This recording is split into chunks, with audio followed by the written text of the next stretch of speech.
Hello friends, welcome back to my channel.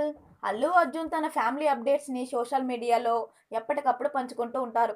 అతను అర్హతో అయాన్తో కలిసి దిగిన ఫోటోలు వీడియోలను అభిమానులతో పంచుకుంటూ ఉంటారు. అయితే ఈ జూలై 27న ఇంటర్నేషనల్ పేరెంట్స్ డే సందర్భంగా తన తల్లిదండ్రుల ఫోటోని షేర్ చేస్తూ అమ్మా నాన్నలకు పేరెంట్స్ డే విషెస్ను తెలియజేశారు. ఆ ఫోటోని చూసిన అభిమానులు బ్యూటిఫుల్ కపుల్ అంటూ కామెంట్స్ చేస్తున్నారు. ఇక కెరియర్ విషయానికి వస్తే గత ఏడాది పుష్ప 2తో బ్లాక్ బస్టర్ హిట్ కొట్టిన అల్లు అర్జున్ ప్రస్తుతం అట్లీతో జతకట్టారు. తొలిసారి వీరిద్దరి కాంబోలో రానున్న మూవీపై అభిమానుల్లో భారీ అంచనాలు నెలకొన్నాయి. ఈ మూవీలో అల్లు అర్జున్ పక్కన దీపికా పడుకొనె కనిపించనుంది. మరిన్ని వీడియోల కోసం మన ఛానల్ని సబ్స్క్రైబ్ చేయడం మర్చిపోకండి.